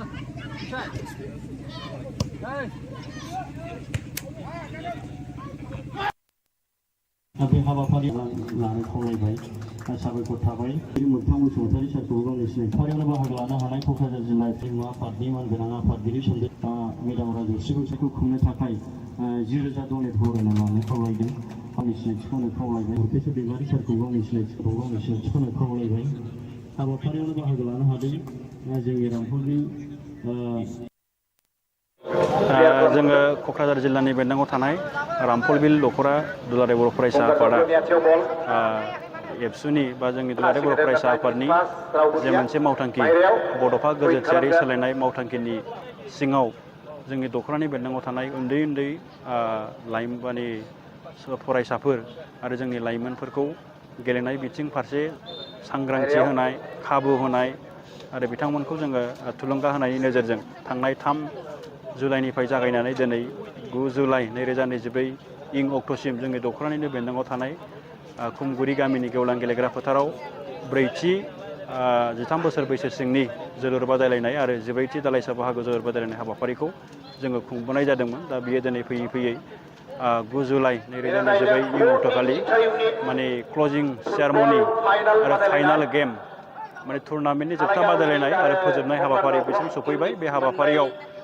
जों हांख्रायनाय बायदि क'क्राझार जिल्ला एबसुनि मानगोनां गाहाय नेहाथारि खाम्फा बसुमतारी बिथाङा बाहागो लाफैनानै गावनि बिबुंथिनि गेजेरजों दिनैनि हाबाफारिखौ बेखेवनानै होलाङो। बेनि थाखाय आङो दख'रा एबसुनि जानानै बिथांनिसिम साबायखर जासिदों। दा बे टुर्नामेन्टआव दख'रानि बेन्दोङाव थानाय मोन 8 दालाइसा एबसुआ बादायगिरि हान्जा महरै बाहागो लादोंमोन आरो दिनैनि बे फाइनाल गेमाव 4थि 13 बोसोर बैसो सिंनि जोलुर बादायलायनायनि फाइनाल गेमाव सफैनो हादों। एसे सिगाङाव बिनि बादायलायनायाबो जानानै थांबाय जे बेलगुरि दालाइसा एबसु आरो बिथांमोननि हेंथायै बालाथङा दालाइसा एबसुआ गेलेनानै देरहासार जानो हालांबाय आरो दा 14थि दालाइसा बाहागोनि जोलुर बादायलायनाय बियो सोलिगासिनो दङ। बेवहाय गंगार दावख्ल दालाइसा एबसुनि हेंथायै कालाइगाव दालाइसा एबसुआ बाहागो लादों। गुबुन समफोरनि बायदि देग्लायबो जोंनि ओनसोलनि माहारियारि आफादफोरनि समाजारि आफादफोरनि दैदेनगिरि बिबानगिरि जोंनि समाजनि मेलेमजिबि रायजो राजाफोर गेलेनायखौ मोजां मोनग्रा रायजो राजाफोरा ग्रोब बाहागो लानानै जोंनि हाबाफारिखौ मोजांथारै खुंफुंनायाव जोंखौ थुलुंगा हेफाजाब होबाय। बेनि थाखाय आङो दख'रा एबसुनि जानानै साबायखर जासिदों। दा जों दिनै जाथि हिसाबै बा जों माहारि हिसाबै जाथि दानायनि खामानि बा हाबाफारिफोराव मुखुब जानायनि नांथाबनायनि मोनसे थासारि मोनसे सम सफैदों। मानोना थांनाय 2020 इं मायथाइनि सिगां जोंनि ओनसोलाव बेबायदि परिबेस बा बेबायदि मोनसे आबहावाया गैयामोन। बर'फोरनि गेजेराव मोनथायखौ लानानै मोनसे मुखुब सोमावसारनाय जादोंमोन आरो बे सोमावसारनाय बुब्लियावनो जोङो मोनसे गोजोन गैयै थासारि गोबां रोखोमनि घटनाफोर आरो माखासे एंगारहायै बाहागोफोरा सिथाबनानै दंमोन। नाथाय थांनाय 2020 इं मायथाइयाव बिटिआर ग्रेप्टार जाखांनायनि उनाव दिनै जोंनि सोमावसारनायानो जा गुबुन हिंसानि जे जाथायफोर बायदिफोरा दिनै एसे बन्द' जानानै एसे माने थाबथानानै दंथ'यो। दा बेखिनि समाव ओंखायनो जोङो नैबे जोंनि इयुन जोलैफोरखौ सिगां फारसे लांनायनि माहारिनि जोंनि फरायसाफोरखौ सेंग्राफोरखौ सिख्लाफोरखौ गोजौ फारसे लांनायनि थाखाय खामानि मावनांगौनि बियो मोनसे राइट टाइम राइट माने मोनसे सम। बेखिनि समाव जोङो गेलेनाय बिथिङावनो जा जोंनि हारिमु बिथिङावनो जा जोंनि सोलोंथाइ बिथिङावनो जा जायखिजाया बिथिङाव जोंनि लाइमोन सेंग्रा सिख्लाफोरखौ जोङो दैदेनलांनो थाखाय एबसु हिसाबै नाजादों आरो बेवहाय जोंनि समाजनि बयबो जुदि हेफाजाब मदद खालामोबा जोङो बेनि मोजां रिजाल्टखौ फैगौ कन्टिनिउ जुदि लांबाय थानो हायोबा थाब जोङो मोननो हागोन आरो गेलेनायनि बिथिङाव दिनै गोबां सानसुमैफोरा जोंनि मेलेमजिबिफोरा बुंदों जे बर'फोरा बा बर' लाइमोन सेंग्रा सिख्लाफोरा गेलेनायनि थाखाय मोनसे फिट माने फिजिकेलि हक मेन्टेलि हक बा बेबायदि मोनसे पटेनसियेल गोनां माने जोंनि बर' सेंग्रा सिख्लाफ्रा बेखायनो जोङो दिनैबो नुगोन नेसनेल इन्टारनेसनेलाव गोबां माने बिथिङाव जोंनि बर' प्लेयारफोरा गेलेगिरिफोरा दिनै गेलेनानै गाव गावनि केरियारखौ बानायनो हादों गाव गावखौ सिनायथि होनो हादों जाथिखौ दैदेननो हादों दा ओंखायनो जोङो हागौमानि जोंनि माहारिनि जे गेलेगिरि बिथांमोनखौ गेलेनाय फारसे दैदेननो लांनो थाखाय दुलाराय बर' फरायसा आफादा बोसोरै बे टुर्नामेन्टखौ खुंनाय जायो आरो जोङो दख'रा एबसुनि जोंनि बोसोरारि जथुम्मा आरो बोसोरारि थान्दै जखन्थायावबो जोङो गेलेनो थाखाय मोनसे स्पेस होयो आरो मालाबा सम जोङो खाबुफोर मोनोब्ला बेबादिनो गुबुन गुबुन माने बादायलायनाय हाबाफारिफोरखौबो जोङो गेलेनायनि बिथिङाव खुंनाय जायो दा बेखिनि समाव जोंनि बे रामफलबिल हालामनि आरो गुबुन गुबुन बिथिंनिफ्राय जोंखौ रांखान्थियारि बिथिङै मेलेमारि बिथिङै देहायारि बिथिङै हेफाजाब मदद खालामनानै जोंनि जे टुर्नामेन्ट बेखौ मोजांथारै बा जोबजासिम खुंफुंनो थाखाय हेफाजाब मदद खालामनायनि थाखाय बयनिसिमबो आङो दख'रा एबसुनि जानानै रोजा रोजा साबायखर जासिहरबाय।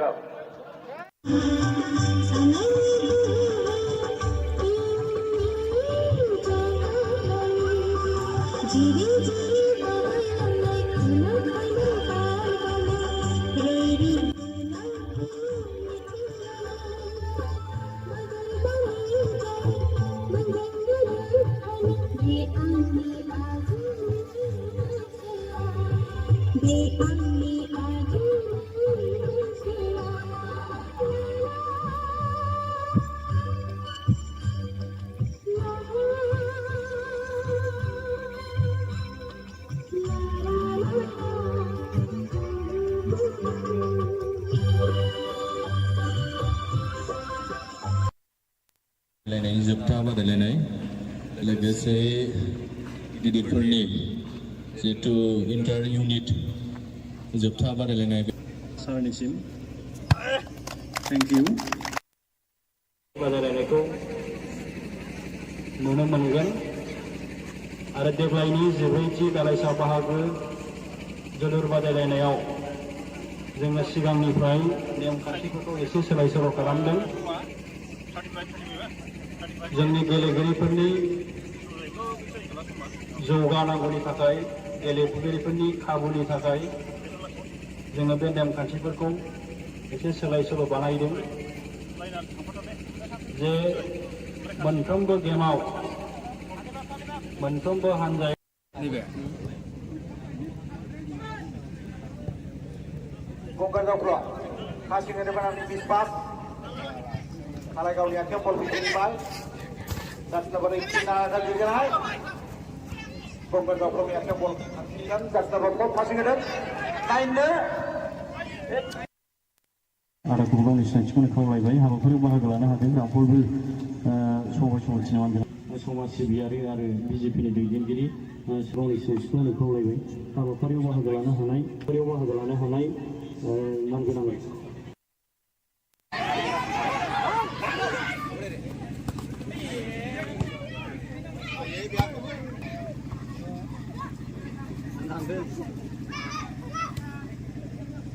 मोननैसो मोनथामसो लाबो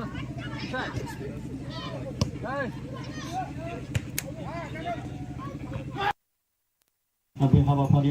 लानो खावलायबाय साबायखर थाबाय मोगथां बसुमतारी सारखौ गावनि सिनायथियावनो बाहागो लानो हानाय क'क्राझार जिल्ला हारिमु आफादनि मानगोनां आफादगिरि सोमदोन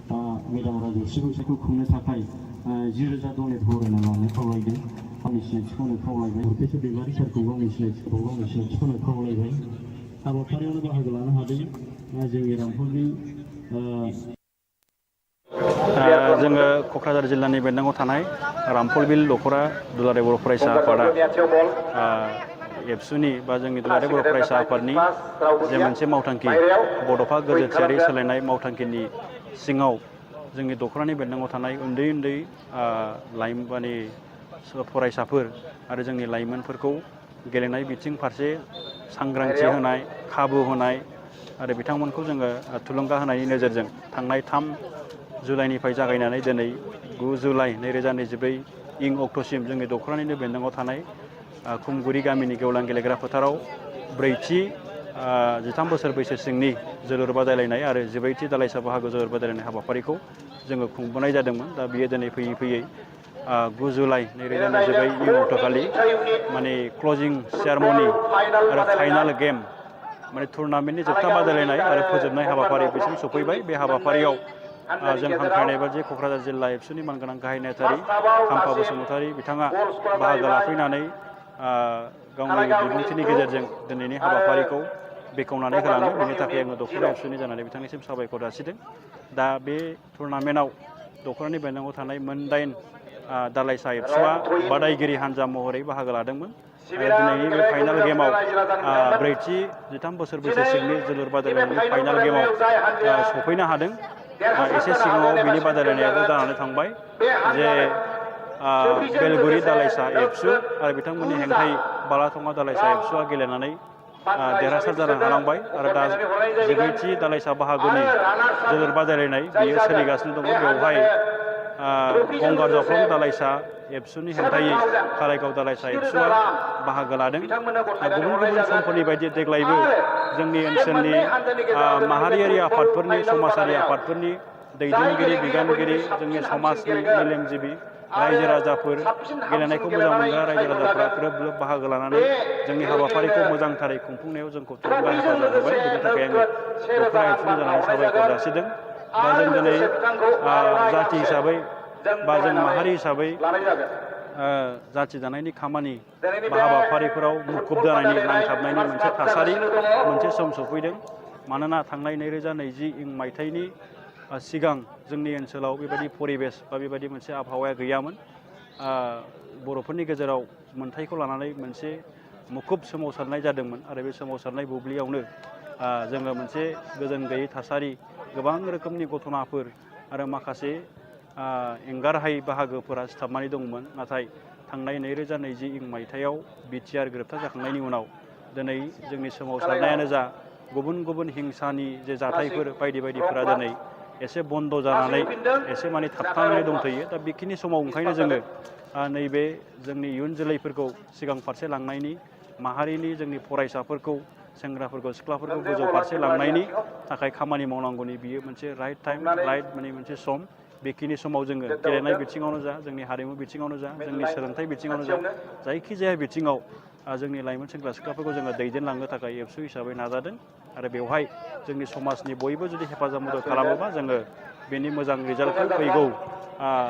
कन्टिनिउ जुदि लांबाय थानो हायोबा थाब जोङो मोननो हागोन। आरो गेलेनायनि बिथिङाव दिनै गोबां सानसुमैफोरा जोंनि मेलेमजिबिफोरा बुंदों जे बर'फोरा बा बर' लाइमोन सेंग्रा सिख्लाफोरा गेलेनायनि थाखाय मोनसे फिट माने फिजिकेलि हक मेन्टेलि हक बा बेबायदि मोनसे पटेनसियेल गोनां माने जोंनि बर' सेंग्रा सिख्लाफ्रा। बेखायनो जोङो दिनैबो नुगोन नेसनेल इन्टारनेसनेलाव गोबां माने बिथिङाव जोंनि बर' प्लेयारफोरा गेलेगिरिफोरा दिनै गेलेनानै गाव गावनि केरियारखौ बानायनो हादों, गाव गावखौ सिनायथि होनो हादों, जाथिखौ दैदेननो हादों। दा ओंखायनो जोङो हागौमानि जोंनि माहारिनि जे गेलेगिरि बिथांमोनखौ गेलेनाय फारसे दैदेननो लांनो थाखाय दुलाराय बर' फरायसा आफादा बोसोरै बे टुर्नामेन्टखौ खुंनाय जायो। आरो जोङो दख'रा एबसुनि जोंनि बोसोरारि जथुम्मा आरो बोसोरारि थान्दै जखन्थायावबो जोङो गेलेनो थाखाय मोनसे स्पेस होयो। आरो मालाबा सम सम जोङो खाबुफोर मोनोब्ला बेबायदिनो गुबुन गुबुन माने बादायलायनाय हाबाफारिफोरखौबो जोङो गेलेनायनि बिथिङाव खुंनाय जायो। दा बेखिनि समाव जोंनि बे रामफलबिल हालामनि आरो गुबुन गुबुन बिथिंनिफ्राय जोंखौ रांखान्थियारि बिथिङै मेलेमारि बिथिङै देहायारि बिथिङै हेफाजाब मदद खालामनानै जोंनि जे टुर्नामेन्ट बेखौ मोजांथारै बा जोबजासिम खुंफुंनो थाखाय हेफाजाब मदद खालामनायनि थाखाय बयनिसिमबो आङो दख'रा एबसुनि जानानै रोजा रोजा साबायखर जासिहरबाय।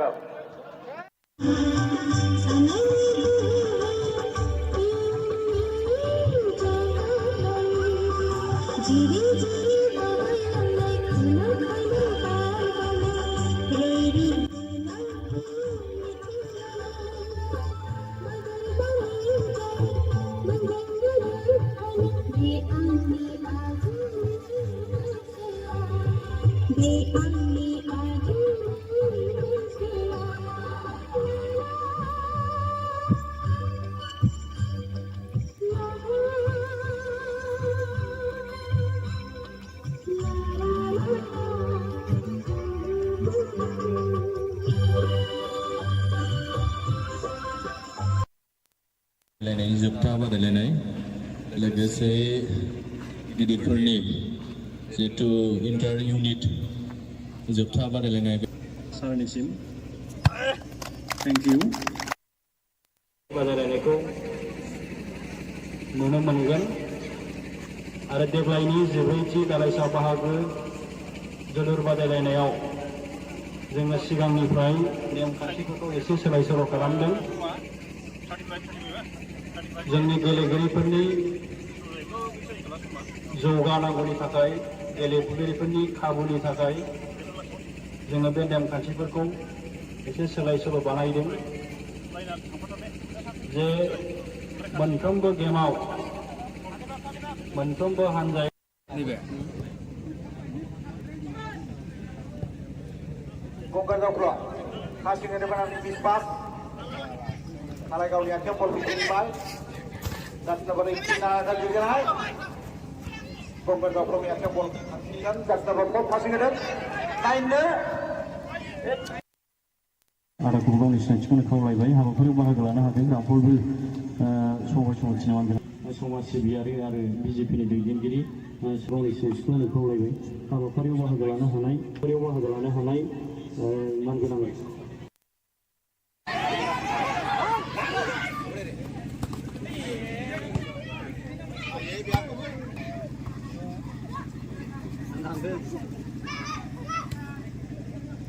मोननैसो मोनथामसो लाबो